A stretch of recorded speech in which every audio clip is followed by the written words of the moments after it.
Well, look, I know a lot of people are focused on the conspiracy theories and, Epstein right now, but I want to pull us toward a little bit more kitchen table issues, right? And there's actually unfortunately, a lot of losing going on right now. GM, General Motors, just released their second quarter earnings, and they took a $1.1 billion hit. And it was directly because of the Trump Republican tariffs. And the GM expects their earnings to actually worsen in the third quarter. And so, just to put everything in context for everyone, these tariffs, I've been a huge tariff hater, shall we say, okay, on this show, because I think they're dumb. I don't think they have the purpose of these tariffs. Donald Trump has said multiple different things, none of which has actually happened. Before Donald Trump's tariffs, the U.S. Had an average of like 2% tariff on all imports. Under Trump, no, it's, as you know, it's sort of widely gone up and down. And the average right now is at least 15%. The Trump administration just announced this big deal with Japan that they said, well, we're going to impose tariffs of 25% on Japan. But now that Japan has come and dealt with us, it's now down to 15%. And it's, they're saying that Japan is now going to invest, $500 billion in investments in the United States. Yeah, okay, maybe, and all of these trade deals, in my mind, Ken, are like getting us back to square one. Well, square one, absent American moral authority and leadership, because the other thing this has led to is a conclusion around the world that America can't be relied upon, that it doesn't know what it's doing. And now you see even our most stalwart allies saying we need to plan for a future without America economically, without America militarily. You see that across Europe. You see that with our Pacific allies. They're planning for a future without America, which I wish more Americans cared about. But if we can't get them to care about that, let's get them to care about the fact that, they are paying the tariffs. Yeah. The importers aren't paying the tariffs. When a Japanese manufacturer gets slapped with a 15% tariff, much less a 25% tariff, they just add it to the price, right? Which is why GM got hit so bad, because steel is much more expensive. So its profits go down and the prices of cars go up. Ask any American if prices are less now. They're not. They are paying the tariffs. And I think that is a message that can hit home. You know who else is not happy with these tariffs is U.S. car manufacturers. Right. They're not happy because the tariffs, Donald Trump left them on Canada and Mexico at a very high rate. So the Trump Republicans left these tariffs at 25% and are actually set to go, I think, Ken, even higher on August 1st, to Mexico to 30% and Canada to 35% on August 1st. So these U.S. manufacturers are basically saying, look, you've lowered the tariffs on Japanese imports to 15%. You've kept the tariffs high on Mexico and Canada. U.S. car manufacturers, it's all North American. It's North American car manufacturers now. I mean, it's not just in the United States. They get a lot of parts from Canada. A lot of manufacturing comes from Mexico. And if the main reason of these tariffs, the Trump administration has said, well, one of the main reasons is we got to rebalance our trade deficit with Japan. Well, how does that do this? I mean, you've lowered the tariffs on the Japanese cars. You keep the tariffs high on U.S. manufactured cars. It's not going to rebalance. That makes no sense at all. And it hurts American workers, auto workers, suppliers. It's just stupid. And depending on who in the administration you talk to, the rationale for the tariffs changes every day. Is it rebalancing the deficit?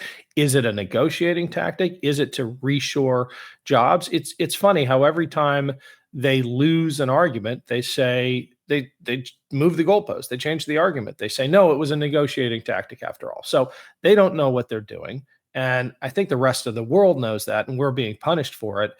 It's up to us to communicate to Americans that the Trump administration doesn't know what it's doing. They don't know what they're doing. And here's the thing. You go on Fox News or you go on some of these right-wing shows, and they're going to start this week, they're going to tout this. Well, wait, Trump got this amazing deal. Japan's going to invest $550 billion into a fund into America.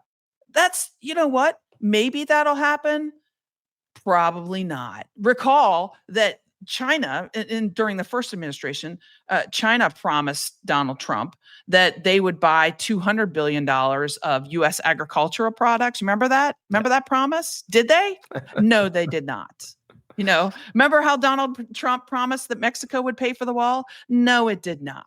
I mean, it's all bullshit, and meanwhile, it's hurting our economy.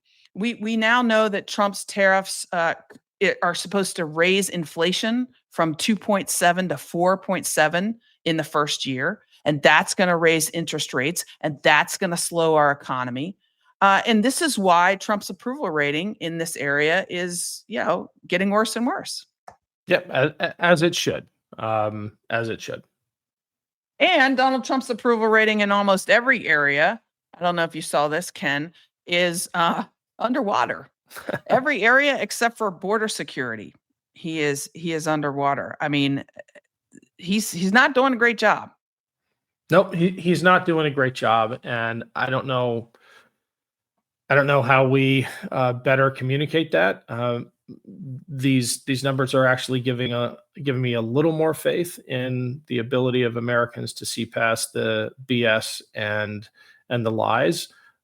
I feel like we always come to this a little too late. It would have been great if people had the blinders removed before the last election, but in some sense, this is an opportunity because the Republicans are literally getting everything they have asked for, and this is what they're doing with it. They are ruining the country. Maybe this is a sign of a sea change in American politics. I sure hope it is. I hate the toll that it is taking to get us there, but maybe this is a wake-up call to Americans that Republicans don't actually care about you. They don't care about the country. They care about tax breaks for billionaires.